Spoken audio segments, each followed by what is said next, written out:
네, 김건희 여사 명품백 수수 논란에 대해 국민의힘 당 내부에서 여진이 계속되고 있습니다. 한편 이태원 참사 특별법이 정부에 이송되면서 윤 대통령의 거부권 행사 여부가 주목됩니다. 두 분과 정치권 소식 짚어보겠습니다. 최수영 시사평론가, 김성환 시사평론가 모셨습니다. 안녕하세요. 두 분 어서 오십시오. 안녕하세요. 네, 안녕하십니까.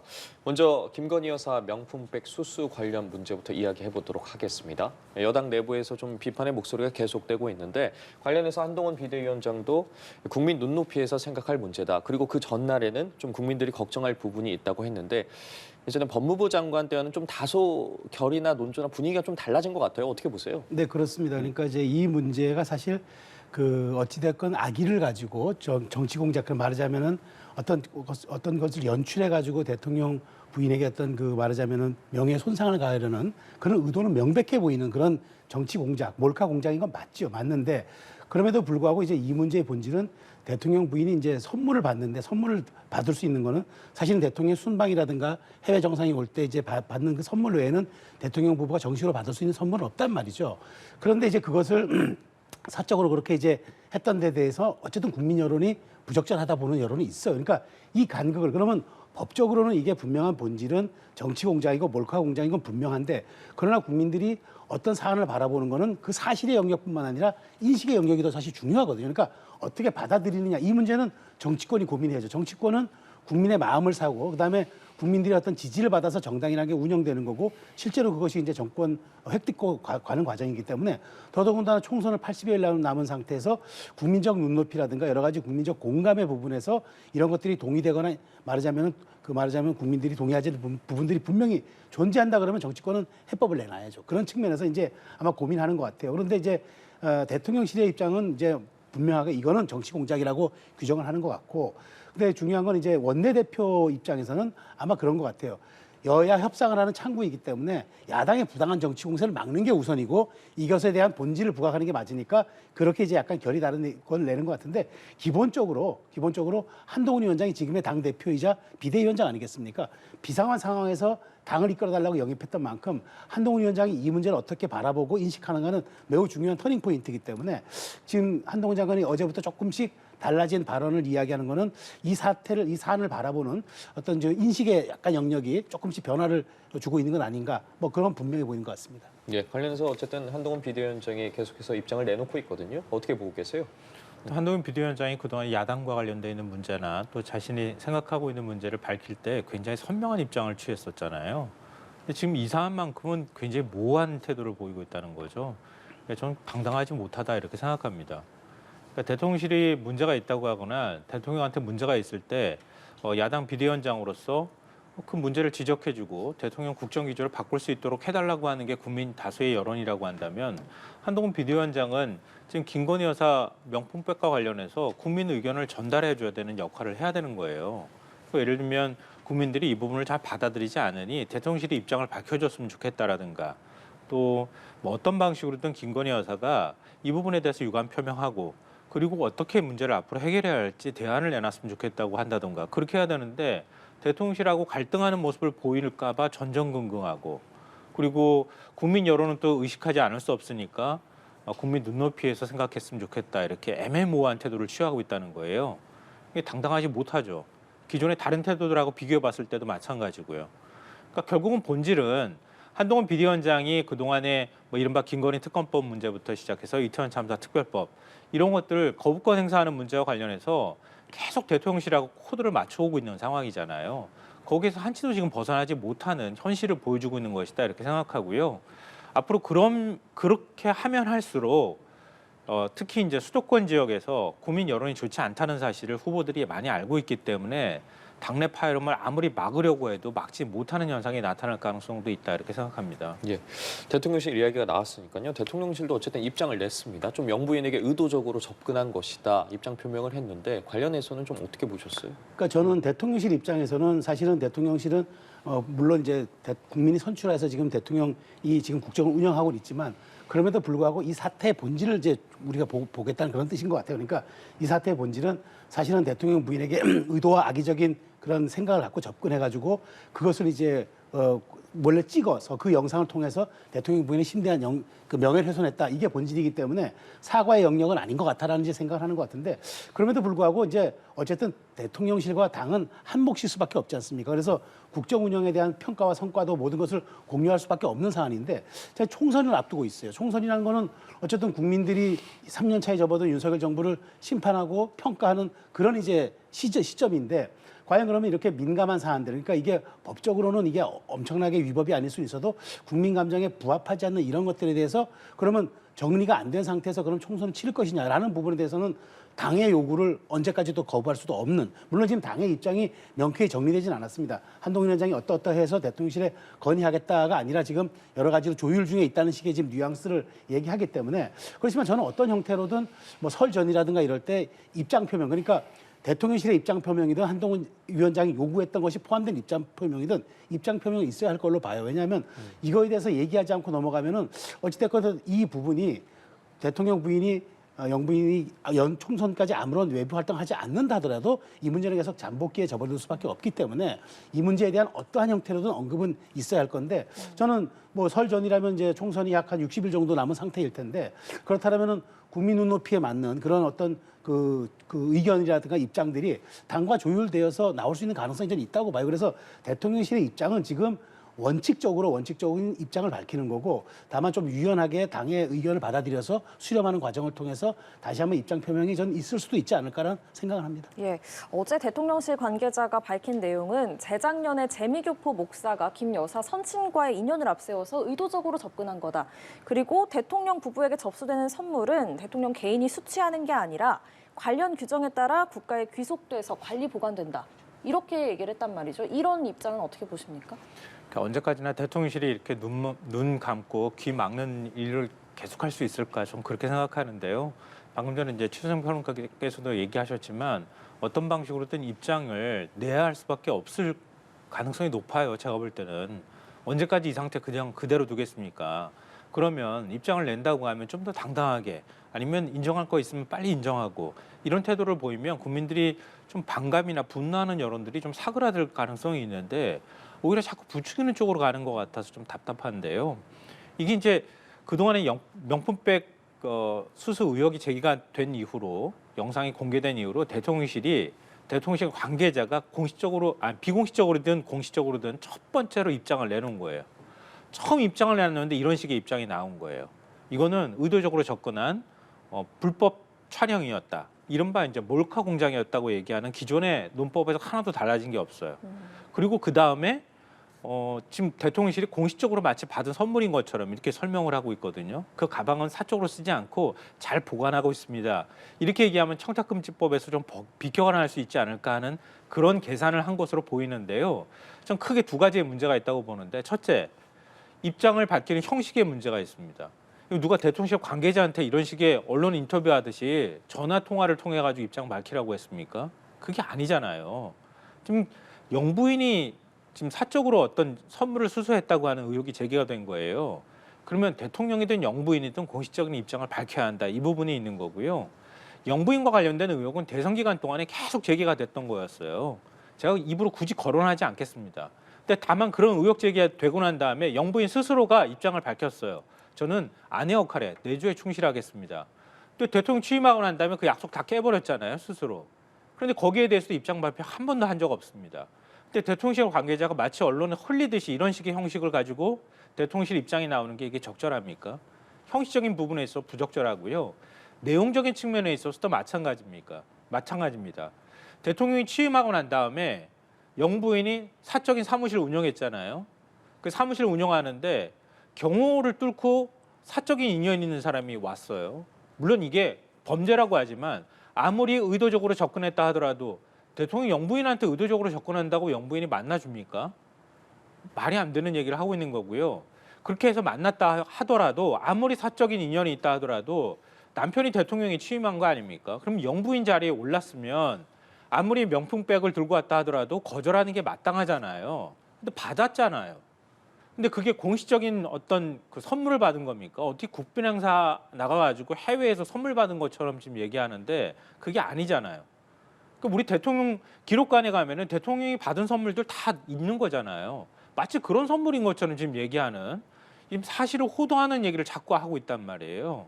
이런 주장을 하면 할수록 국민들은 아마 더 마음이 싸늘하게 식어버릴 것이다. 완전히 식기 전에 대통령실이 이걸 빨리 불을 꺼야 된다고 생각하면 빨리 제대로 된 대응을 하는 게 필요하다고 생각합니다. 예.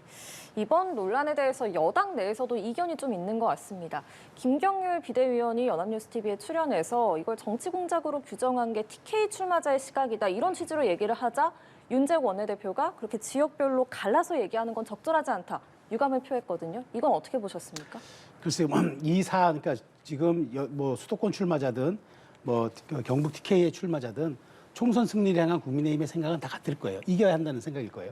근데 지금 실제로 공천 관리에서도 양쪽 지역에 대한 온도차를 우리가 감안하고 지역 현실 감안해서 공천 기준도 바꿨어요. 그러니까 TK라든가 이런 쪽은 당심과 여론조사가 크게 바뀌지 않는다고 생각해서 그 말하자면 5대5, 당원 조사 5대5, 당원 조사 5, 그다음에 여론조사 5를 하는데 이른바 강남 3구를 제외한 수도권 지역이나 험지라고 불리는 사실 그 험지라고 불려야 되는지도 모르겠습니다만 오히려 그건 참 표현의 문제가 좀 있다고 생각합니다. 어쨌든 그런 거기서는 당심과 민심 조금 괴리돼 있다고 판단해서 당심을 많이 끄집어내서 80%를 하고 그러니까 민심을 80%를 하고 그다음에 당심을 20%만 하는 거잖아요. 그러다 보니까 그러니까 당이 그것도 인정한 거잖아요. 그러니까 실질적으로 현실적으로 우리가 말하자면 지금 여러 그 지역을 4개 권역으로 나눈다면은 우리 당이 앞서고 있는 지역과 우리 당이 약간 이제 열세 있는 지역의 여론조사와 당심이 다르다고 인정을 한 거잖아요. 그러면 당연히 그 후보들도 그 온도차를 체감하는 거죠. 그러니까 김경률 위원장은 민심이 그러니까 만일 출마를 하게 된다면 민심이 80%인 서울 지역에 출마를 해야 되니까 그걸 고려하지 않을 수밖에 없다는 건데 지금 밖에서 보는 얘기는 TK는 당심이 이제 거의 뭐 그 50%를 좌지우지해야 되니까 조금 쉽게 생각하는 건 아닌 것 같은데 그렇게 일괄적으로 볼 건 아닌 것 같고 다만 이제 거기에서는 대통령과 국정 지지에 대해서 좀 약간 온정주의적인 시각이 있는 건 사실인 거고 수도권 같은 데는 중도층이 많다 보니까 약간 비판적인 시각이 있는 게 사실이니까 거기에 부합하는 지금 공천 기준도 있는 상황에서 지금 이 사안을 바라보는 시각도 조금 다를 수는 있죠. 그렇지만 본질적으로 총선 승리하고 야권의 부당한 특히나 윤재욱 원내대표 같은 경우는 원내대표이기 때문에 야권의 공세에 대응해야 되는 최전선에 있는 지휘관의 입장이잖아요. 그러니까 그런 것들이 반영되다 보니까 갈등으로 비춰지지만 저는 본질은 크게 달라지지 않았다. 현실론에 입각해서 한 얘기라고 생각합니다. 예. 자, 이걸 바라보는 인식이 지역별로 차이가 있다. 이런 얘기에 대해서 어떻게 생각하세요? 근데 김경률 비대위원이 뼈 때리는 얘기를 한 거죠. 얘기하자면. 그러니까 TK는 그만큼 우리 지지세가 강하니까 이런 문제에 있어서 굉장히 좀 느슨하게 대응해도 된다라고 인식하고 있는 것 같다. 그렇지만 수도권은 지금 여론이 별로 좋지 않다고 하는 거니까 후보 입장에서 어떤 방식으로든 대안을 내놔야 된다라고 얘기를 한 것이다라고 하는 그런 취지의 발언처럼 보여요. 근데 윤재욱 원내대표가 마침 또 TK이기 때문에 마치 자기를 지칭하는 것처럼 받아들인 측면도 있는 것 같고요. 근데 이게 이제 국민의힘에 있어서 일정하게 그동안에 한계처럼 지적되는 그러니까 여론을 인식하거나 아니면 여론을 해석하고 읽어내는 능력에 있어서에 관한 문제일 거예요. 그러니까 그동안에 윤석열 대통령이 지지율이 떨어지면 윤 대통령이 마치 득달같이 대구를 내려가는 것처럼 하는 것과도 비슷한 맥락에 있다고 저는 생각하거든요. 그러니까 대통령 지지율이 30%를 지지하거나 이렇게 하는 거 매우 중요하겠지만 항상 그런 식의 태도를 보이고 있다는 거예요. 내 지지층이 깨지면 안 돼라고 전전긍긍하는 태도를 취한다는 거죠. 이준석 전 대표가 나가서 신당 만든다고 하니까 득달같이 대통령이 또 대구를 내려간다거나 그러니까 이것만 가지고는 선거 승리할 수 없다고 하는 게 정치 공학적으로도 그렇고 현실적으로도 맞는 해석이라는 거예요. 그런 면에 있어서 김경률 비대위원장이 그런 국민의힘의 어떤 속성, 본질적인 부분들을 지적하고 들어간 것이다 이렇게 보이는데요. 다만 이제 국민의힘의 그 당 지도부나 이런 쪽에서 불편하게 생각할 수 있는 부분은 뭐냐면 김경률 비대위원은 그런 몫으로 들어온 사람이니까 그런 얘기를 할 수 있겠지만 비대위원이자 동시에 지금 마포울 출마를 선언한 후보의 입장이기도 하단 말이에요. 그러니까 비대위원으로만 들어왔으면은 당에 쓴소리 하는 거야라고 순수하게 인식할 수 있지만 후보 입장으로도 같이 지금 얘기를 한 것이나 마찬가지이기 때문에 당내에서는 그런 부분에 대한 부적절성을 지적할 가능성이 있다. 이거는 비대위원이 본질적으로 수도권 출마를 선언하는 동시에 나타날 수밖에 없는 문제고 앞으로도 이런 해석들이 계속 뒤따를 수밖에 없다고 생각합니다. 예, 말씀해 주신 것처럼 뭐 당내에서도 입장차가 있다 보니까 어제 또 한동훈 비대위원장하고 윤재욱 원내대표가 만나서 뭐 의견 조율에 나선 걸로 보여지는데 관련 내용은 좀 들어오는 대로 저희가 추가로 또 살펴보도록 하고 자, 한편 이준석 전 국민의힘 대표가 주도하는 개혁신당이 오늘 또 창당 대회를 열고 공식 출범을 합니다. 제3지대 인사들도 대거 참석할 것 같은데 이 자리에서 참 많은 부분이 또 발표가 될 것으로 보이고 주목해야 될 부분들이 있을 것 같아요. 어떻게 보세요? 그러니까 지금 이게 그 이낙연 신당이 창당 발기인 대회를 이제 마친 상태에서 어찌 보면 이제 개혁신당이 오늘 창당 대회를 공식 출범하잖아요. 실제로 보면 이제 1호 창당인 거죠. 이제 사실상 이제 그 뭐 다른데 물론 양양자나 금태섭 이런 정당도 있지만 실질적으로 지금 세 축이 가장 중요하다고 보는 게 그 결국 이제 이준석 신당. 결국 여기에 개혁신당이라고 이름 치면 많은 분들이 잘 그 말하자면 좀 헷갈리시더라고요. 그래서 이준석 신당, 이낙연 신당, 그다음에 탈당파 신당 이렇게 표현하는 게 어쩌면 가장 빠르게도 들어올 수 있는 얘기들이라 제가 그렇게 표현하는데 예. 어쨌든 이준석 신당이 지금 가장 많은 여론의 주목도도 있고 또 지금 실질적으로 제3지대를 주도하는 그런 지금 동력을 갖고 있는 것도 사실이에요. 그리고 또 그러다 보니까 이준석 전 당대표는 실질적으로 본인이 창당준비위원장을 맡는 게 아니라 정강정책준비위원장을 맡아서 이슈를 던지고 어젠다를 던짐으로써 굉장히 이번 총선을 그런 쪽으로 끌고 가려는 이제 그런 의도를 보이고 있거든요. 그런 측면인데 사실 최근부터 조금 파열음이 생기는 게 이낙연 신당에서 이낙연 대표는 이번에 총선에 불출마하겠다고 얘기를 했는데 뒤에서 지원하겠다고 얘기했는데 밖에서는 자꾸 얘기하는 거죠. 어디든 출마해가지고 선명성을 보이고 대척점을 형성하고 전선을 만들어내라라고 요구를 하는 거예요. 근데 이런 지점들이 이제 말하자면은 약간의 이제 그 국민들 눈에 제3지대에 대한 어떤 확장이 아니라 주도권이라든가 이런 기득권 다툼을 위한 것으로 비춰지면 이건 굉장히 좀 곤란한 상황이 될 거예요. 그래서 뭐 이낙연 대표를 보고 계양을로 출마해라, 뭐 광주로 출마해라 이렇게 얘기하는데 어쨌든 오늘만큼은 제가 보기에 제3지대가 모여서 창당을 축하하고 힘을 더 확장시켜 나가자 정도가 될 것 같아요. 그런데 지금 이런 상태에서 이준석 신당이 정말 보여줄 수 있는 가치 어젠다, 그다음에 이슈 파이팅 이런 것들이 어느 정도까지 갈지. 그리고 실제로 이준석 신당이 기본적으로 아마 선도마 역할을 할 겁니다. 그렇기 때문에 여기에서 어떤 식으로든 다른 세대들이 추동해내고 연합해내느냐가 관건일 텐데 이준석 신당이 최근에 들어서 굉장히 예민한 이제 말하자면은 뭐 이제 산일 수도 있는 그런 정책들을 내고 있잖아요. 이런 것들이 실질적으로 다른 당들이라든가 다른 신당들은 또 어떻게 수렴하고 포용할지 연대할지 이런 점도 지켜봐야 할 대목이라서 저는 이준석 신당이 지금은 가장 주목받고 앞서 나가고 있긴 하지만 이런 어떤 그 주변 리스크들을 잘 갈등을 관리해내지 못한다면은 제3지대의 확장성에 대해서도 조금 의문 부호가 제기될 수도 있다 이런 생각이 듭니다. 예. 이준석 전 대표 어제 저희 연합뉴스 TV에 출연해서도 뭐 제3지대와 관련된 입장들을 여러 밝혔는데 제3지대와의 그 연대의 깊이, 농도라고 해야 될까요? 그 부분이 어느 정도나 될지에 대해도 많은 분들이 궁금증을 갖고 계신 것 같아요. 앞으로 어떻게 좀 진행될 거라고 보십니까?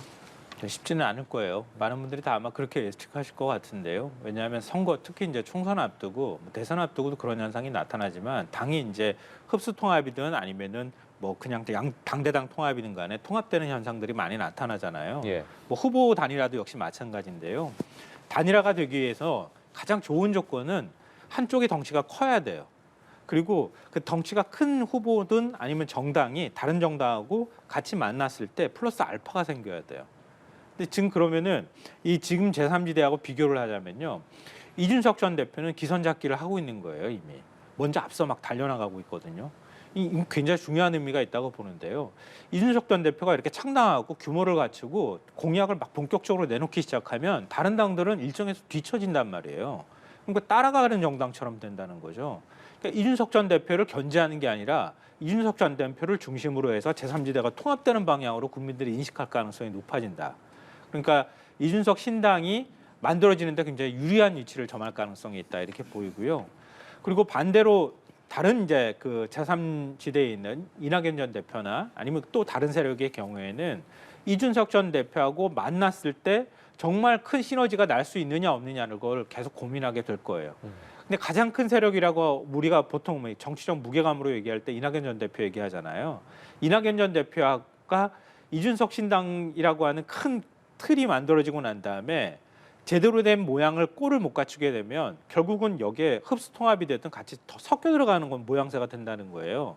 이러면은 같이 만나기가 점점 어려워지는 거죠. 그러니까 이낙연 신당이 어떤 모양을 갖추게 될 것인지, 진짜 규모가 이준석 신당만큼 키울 만큼 될 것인지 이런 것들을 좀 주목해 보면 두 당이 어느 지점에서 어떻게 만날지 이걸 좀 가늠해 볼 수 있지 않을까 생각합니다. 네. 자, 다음 주제로 넘어가 보겠습니다. 야권 주도로 국회 본회의에서 통과된 이태원 참사 특별법이 정부로 이송됐습니다. 여권은 거부권 행사를 건의했고 유가족과 야권은 법안 공포를 요구하고 있는데 윤 대통령 어떤 결정을 내릴까요? 지난번 쌍특검법, 이른바 쌍특검법이 왔을 때는 만 하루도 지나지 않아서 거부권 행사하지 않았습니까? 근데 네. 아마 이건 좀 사안이 다를 거예요. 왜냐하면 여야가 협상하고 아직도 이제 국민의힘에서는 이거를 재협상해야 된다. 그러니까 사실은 여기에서도 이를테면은 말하자면 이제 불기소된 사건까지도 다시 수사할 수 있고 어떤 사건이든 다 기록을 열람할 수 있고 재조사를 요구할 수 있는 이 사실 그 법안에는 좀 맹점도 있고 약간의 무리한 성격이 있는 것도 맞아요. 그리고 국민의힘 이야기는 여기에 보상까지 아주 얹고 그다음에 좀 더 재발 방지 가능한 그런 좀 더 진일보된 법안을 만들어서 하자라고 하는데 저는 이 법안이 실질적으로 마치 지금 이게 우리가 지금 속도를 막 다투는 법안은 아니잖아요. 정말 우리가 실체적 진실을 규명하고 나아가서 앞으로 이런 사건들이 재발되지 않기를 원한다면은 굳이 속도감 있는 법안보다도 오히려 조금 더 시간이 몇 달 더 더디더라도 완벽한 법안을 해서 우리 사회가 공론화할 수 있는 그런 지점으로 가야 되는데 그런 측면에서 사실 지금 대통령실도 고민이 있는 거죠. 온 것을 바로 거부권 행사하기엔 지금 좀 뭔가 정치권에서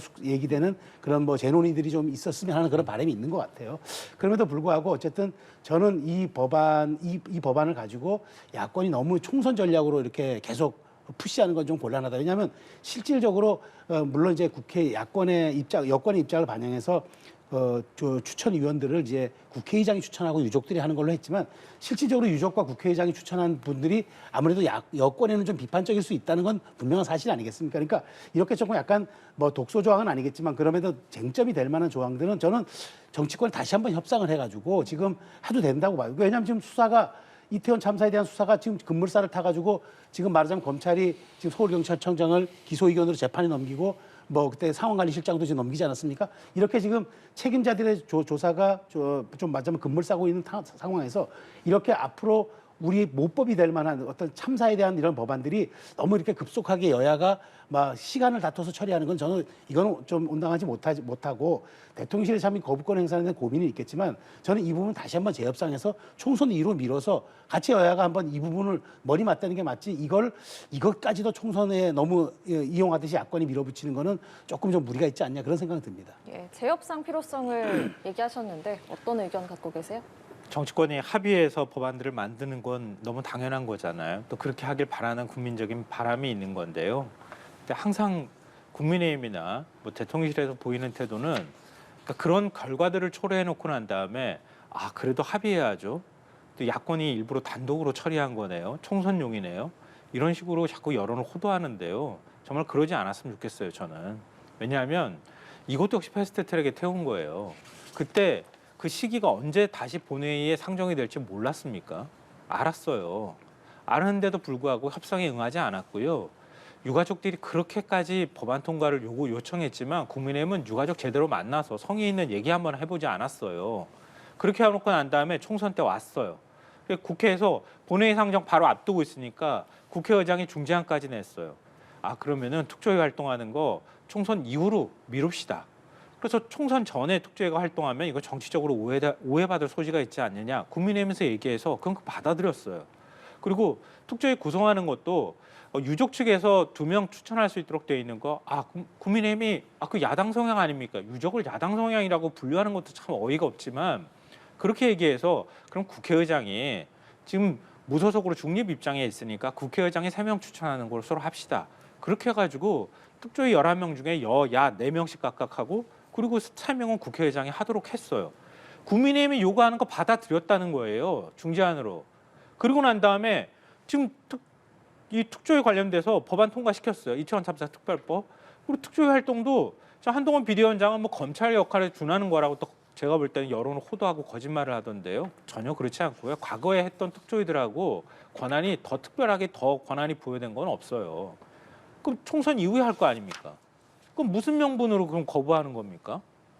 그냥 이태원 참사 원인을 유가족들한테 공개하거나 그걸 누가 다른 데서 객관적으로 조사할 수 있도록 하는 것 자체가 부담스러운 거예요. 하지 않았으면 좋겠다는 거예요. 그래서 그런지 모르지만 371일 만에 어제 김광호 서울경찰청장 기소했잖아요.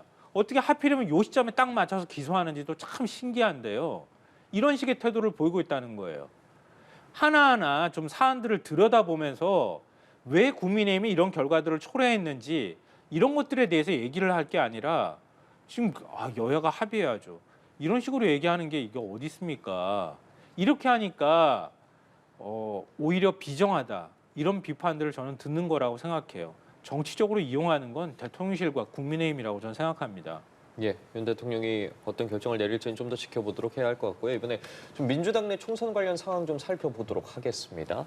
자, 민주당에서 3선 김민기 의원과 재선 임종성 의원이 불출마를 선언했는데 그렇다면 이제 민주당에서 불출마를 선언한 의원이 9명이 되는 거거든요. 관련해서 좀 86세대 용태론 압박이 좀 거세지지 않을까 이런 이야기도 나오고 있는데 어떻게 보고 계세요? 86세대 용태로는 이재명 대표가 이미 선을 그은 것 같아요. 나도 586이다 이렇게 얘기를 했고요. 민주화운동한 게 그게 큰 무슨 죄를 짓는 것도 아니다라는 인식을 보였기 때문에 뭐 86 용태론까지 가지는 않을 것이다 이렇게 생각하는데요. 다만 이제 지금 의원들이 돈봉투 사건에 연루된 문제나 이런 것들 때문에 사실 국민의 시선이 곱지 않다는 것도 알 거고요. 지금 조사를 받는 의원도 있는 상황입니다. 또 검찰이 추가로 조사를 더 하겠다고 하는 의지를 보이고 있는 상황이잖아요. 돈봉투를 받았다는 사람이 20명이다 뭐 이런 얘기까지 나오고 있기 때문에 관련자로 거명되거나 아니면은 검찰 조사를 받게 되거나 이럴 경우에는 이름이 안 드러날 수가 없는 상황이란 말이에요. 거기에 따르는 본인 스스로의 불출마 뭐 압박이라고 해야 될까요? 그런 부분들은 더 커질 가능성은 앞으로 남아 있다 이렇게 보이는데요. 근데 과연 몇 명이 더 얼마큼 더 불출마 선언을 할까요? 이건 사실 가늠하기는 제가 볼 땐 좀 어려울 것 같아요. 근데 지금 흘러가는 분위기 또 국민의힘에서 민주당의 도덕성 문제나 이런 것들을 계속 거론하고 있는 상황이기 때문에 의원들 각자 받는 압박은 수위는 더 높아질 가능성이 있다. 그리고 공간에서 본격적으로 지금 검증 작업하고 공천 작업에 들어가게 공천 심사에 들어가는 과정이 될 때 그때 의원들 각자의 또 선택이라는 게 있는 거 아니겠어요? 자신의 출마 가능성이나 이런 것까지도 아마 생각 안 할 수가 없는 상황이기 때문에 그런 것들을 고려해 보면 추가로 불출마 선언하는 의원이 나올 가능성은 높다 이렇게 생각합니다. 예, 말씀해 주신 것처럼 뭐 이재명 대표가 선을 긋긴 했지만 어쨌든 당내에서는 관련해서 좀 다른 목소리가 나올 수도 있고 또 김민기 의원도 불출마를 선언하면서 3선으로서 좀 희생해야 한다 이런 말을 했거든요. 희생해야 한다는 의미 어떻게 해석해 볼 수 있을까요? 그러니까 이런 말이 있죠. 국회의원이 12년, 3선을 하면 12년인데 12년 동안 일을 해서 못한 일이 있어서 다음에 또 해야 되겠다. 12년 동안 못했으면 앞으로도 못한다는 게 맞아요. 그래서 뭐 그렇게 기준을 둘 건 아니지만 사실상 3선 정도면 12년이면 본인이 꿈꿔왔던 그런 비전이라든가 같이 충분히 실현할 수 있는 시간은 되죠. 근데 이 김민기 의원은 조금 다른 케이스 같은데 그러니까 운동권 출신이 아니라 아마 시의원부터 시작해가지고 이렇게 국회의원까지 진출한 그런 분으로 알고 있어서 풀뿌리 민주주의부터 온 분이에요. 근데 이게 지금 86세대라는 게 이제 이재명 대표도 논란이 되니까 아니 운동한 게 뭐 잘못이냐고 이제 항변을 하잖아요. 누가 뭐 운동한 걸 뭐 잘못했다 항변하는 겁니까? 실질적으로 사고를 우려먹듯이 그 말하자면 너무 과도하게 자신에 대한 그 훈장처럼 그런 것들을 시대 교체, 뭐 어떤 시대 정신과 상관없이 계속적인 걸 기득권화했기 때문에 거기에 대해서 국민들이 질타하고 여기서 벗어나야 된다 그 얘기를 하는 건데 자꾸 이재명 대표는 본질을 회피하는 것 같아요. 그걸 얘기하는데 그게 뭐 잘못입니까라고 얘기하면 그 시절에 민주화했던 분들이 우리 사회에 기여한 거 누가 인정하지 않습니까? 그러니까 이재명 대표는 본질을 자꾸 회피하는 그런 발언을 하는데 그래서 저는 어쨌든 한동훈 위원장이 지금 대척점에 서가지고 세대 교체와 정치 교체를 얘기하고 있잖아요. 이것이 민주당에도 굉장히 부담이 될 거예요. 왜냐하면 총선은 누가 더 잘하느냐의 경쟁도 있지만 누가 더 쇄신하느냐, 누가 더 혁신하느냐의 경쟁이 더 많아요. 국민은 그 쇄신과 혁신을 기득권을 내려놓는 걸로 생각하기 때문에 아무래도 내가 가진 걸 내려놓는다 생각하는 쪽에 마음이 더 가기 마련이죠. 그래서 아마 이재명 대표가 저렇게 뭐 방어막을 치는데도 불구하고 86세대에 대한 용태로는 계속 불이 붙을 겁니다. 그리고 실질적으로 초재선들이 이런 정치 문화에 항변하면서 나 출마하지 않겠다고 얘기하는데 여기에 대해서 4선, 5선 고인물들이 나는 내가 계속 정치를 하겠다고 이야기를 한다면 그것이야말로 사실은 기득권이고 그것이야말로 권위주의적 정치 아니겠습니까? 그런 측면에서 앞으로 저는 민주당 내에서 그 불공정한 공천 혹은 이른바 자객 공천도 문제가 되겠지만 이 세대 교체에 대한 압박, 그다음에 그 용태론, 고인물을 좀 걷어내야 하지 않느냐 이런 여론들 아마 굉장히 좀 그 많은 부담으로 다가올 거예요. 저는 앞으로도 이런 부분들이 조금 동력이 붙을 걸로 생각합니다. 예. 근데 이거는 제가 뭐 반박이라기보다는요. 예. 그러니까 말씀하셨던 거는 굉장히 민주당이 아프게 받아들여야 할 부분도 있다 이렇게 생각하는데요. 다만 86세대를 마치 당시에 민주화 운동을 한 사람들을 어느 순간부터 특히 이제 그뭐 이른바 조국 사태 이후부터 시작해서 대대적인 여론몰이를 전 한 측면도 있다고 보고요. 그리고 시민단체의 어떤 부도덕함이나 이런 것들을 정의원이나 이런 곳의 회계 부정 문제나 이런 것들로 부각시키면서 그렇게 한 측면, 그러니까 일종의 선동을 해왔다 이런 생각들은 저는 개인적으로 하고 있습니다. 그래서 운동을 했다고 하는 거 그것 자체가 뭐 문제는 아니라고 말씀을 하시지만 마치 그게 뭔가를 죄를 지은 것처럼 만드는 이런 분위기는 저는 다분히 이념적인 어떤 공세의 측면이 강하다 이렇게 생각해요. 그러니까 민주당이 86세대니까 이제 다 이제 후진을 용퇴해야 됩니다. 다 물러나야 됩니다라고 얘기하는 거는 아마 그 시절을 겪었던 지금의 50대라 아니면 40대 후반도 받아들이기 어려운 것이다 이렇게 생각하고요. 다만 도덕적으로 그 민주화를 해왔던 사람들이 도덕적인 엄격성을 정말 유지하지 못한 측면은 있다. 이런 지적에 대해서는 저는 뼈아프게 받아들일 측면은 있다고 보여요. 그러니까 무조건 교체하고 무조건 바꾸는 것이 능사가 아니라 과연 얼마나 효율적으로 또 그게 이른바 뭐 사천 논란이라든가 이런 게 없도록 하는 공정하게 어떤 기준을 가지고 할 것이냐 이런 것들이 전 더 중요하지 상징적인 측면이나 아니면 뭐 구호적인 측면에서 뭐 누구 다 물러나야 됩니다 이렇게 얘기하는 것은 좀 받아들이기 어렵지 않을까라는 생각합니다. 예.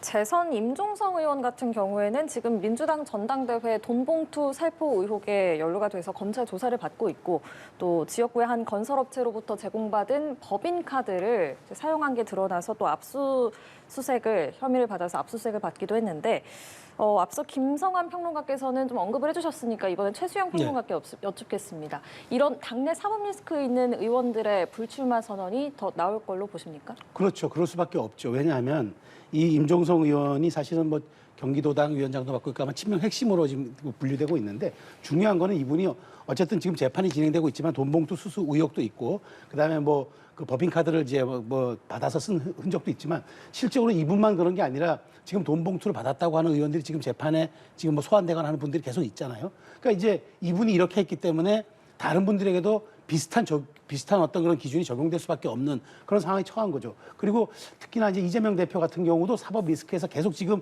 벗어나지 못하고 있는 상황에서 민주당에서 이런 데 대해서 계속 말하자면은 그러니까 말하자면 공천에서 적격 판정을 계속 내려줘가지고 공천을 준다면은 민주당의 어떤 형태로든 사법적인 리스크라는 프레임이 씌워질 수밖에 없는 거죠. 현실이니까. 재판은 계속 진행 중이고 실질적으로 노웅래 의원도 이번에 적격 판정도 받았고 그다음에 그 지금 실질적으로 1심에서 징역형을 선고받았던 실형을 선고받았던 황운하 의원도 적격 판정을 받았어요. 그러니까 이렇게 가면은 민주당이 앞으로 국민의힘과 총선 경쟁을 벌일 때 민주당에서는 늘 사법적인 문제가 있는 사람들이 전부 공천을 받는다. 굉장히 좀 부담이 될 겁니다. 그런 측면에서 임종성 의원 이 부분은 조금 상징적인 사례가 되지 않을까 하는 생각이 드네요. 예, 마지막으로 이 내용도 좀 짧게 짚어보겠습니다. 이재명 대표가 어제 선거법 위반 혐의로 재판에 출석을 했는데 자 이재명 대표의 재판을 맡았다가 최근 사직서를 낸 부장판사들, 이 강규태 부장판사가 이례적으로 좀 법정에서 본인의 의견을 좀 이야기를 했거든요. 이 부분에 대해서는 좀 어떻게 보셨어요? 그 사의 표명한 문제 때문에 굉장히 뭐 보수 매체를 중심으로 해서 국민의힘도 역시 마찬가지지만 이 정치 판사 아니냐 뭐 이런 식의 뭐 여론몰이를 했단 말이에요. 그런 부분에 대해서 본인이 굉장히 억울한 감정이 좀 있었던 것 같고요. 그러니까 사건과 관련된 무관한 내용에 있어서 자신과 관련해 특히 재판 문제와 관련해서 입장을 밝히는 건 이례적이긴 하나 자꾸 그렇게 정치 공세나 뭐 몰아세우기를 하듯이 하니까 재판부가 마치 공정하지 않은 재판을 하는 것처럼 비춰지는 것에 대한 우려의 표명을 했다 이렇게 생각해요. 근데 뭐 밝힌 내용을 봐도 그동안에 이재명 대표 뭐 단식이나 아니면은 피습 이후로 병원에 입원한 기간 외에는 일주일에 2차례씩 계속 공판을 했다고 지금 얘기를 하고 있단 말이에요. 그리고 증인들도 한 3분의 2 정도는 다 증인신문을 마쳤다고 합니다. 그러니까 3분의 1 정도가 지금 남은 상황이에요. 근데 그 앞으로 남은 기간 증인신문 끝내고 그리고 검찰이나 의견 다 받고 그리고 마지막 선고까지 가야 되는 그런 절차라는 게 있는 거란 말이에요. 그거 다 건너뛰라고 할 수는 없는 거 아닙니까? 그런 거 감안했을 때 총선 전의 선거는 애초부터 어려운 것인데 자꾸 사의 표명한 문제하고 총선 전에 선거하기 어려운 문제 그걸 예. 일부러 사의 표명해서 총선 이후로 미룬 것처럼 정치 공세를 펴지 말아달라 이렇게 입장을 표명했다고 생각합니다. 예, 짧게. 아니, 그러니까 저는 좀 예. 그 이분이 판사로서 정말 법률가로서 정말 그 양심에 따른 그 재판했는가 저는 의구심 드는 게 원래 법상 선거법 재판은요 1년 6개월 안에 하도록 돼 있습니다. 근데 그것도 지키지 않았고 실질적으로 저분이 증인이 많아서 그렇다는데 그럼 주 2회 재판, 주 1회 재판 하면 될 일이었어요. 우리가 이런 말 하지 않습니까? 지체된 정의는 정의가 아니다. 법률가로서 양심과 판사로서 양심이 있다 그러면은 최소한 더군다나 선거법은 빨리 끝내야 하고 그다음에 이 사건은 그렇게 복잡하지도 않아요. 이미 그 사실관계는 이미 다 나왔어요. 그래서 아마 제가 보기에 이런 정치적 사안들을 조금 부담이 많이 돼가지고 이것을 내가 재판하지 않고 넘김으로써 결국은 지금 사직하면서 나가는데 그것 또한 지금 이렇게 많은 핑계를 대는 거죠. 너무 사건이 방대해서 못했던 것처럼 얘기하는데 이건 분명히 사실관계를 호도하는 거고 이런 식의 사법적인 어떤 재판들이 정치권의 눈치를 보거나 혹은 이런 식의 이제 말하자면 여러 가지 현실을 감안해서 하는 것들은 저는 과연 이게 우리가 삼권 분립에 대한 정신이 맞는 것인가라는 본원적인 좀 의문도 들어서 좀 부적절한 처신이 아니었나 생각이 듭니다. 그러니까 유리하면 우리한테 유리하게 사법부가 움직이는 것 같으면은 잘했다고 얘기하고 불리하게 움직이는 것 같거나 이렇게 하면은 정치 재판하듯이 자꾸 몰아세우는 건 그거 그 자체가 사법부 독립 흔드는 거예요. 제가 적절하지 얘기하는 건 이건 않습니다. 여야 불문하고 정치가 그러니까 재판이 정치로부터 독립되고 분리되어야 한다는 말씀을 드리는 거예요. 그러니까 재판 진행에 대해서 자꾸 이렇다 저렇다 얘기하는 것 자체가 정치적 의도를 갖고 하는 공격이라는 거예요. 예, 알겠습니다. 두 분 말씀 오늘 여기까지 듣겠습니다. 지금까지 정치권 이슈 관련해서 최수영 시사평론가, 김성환 시사평론가와 이야기 나눠봤습니다. 고맙습니다. 고맙습니다.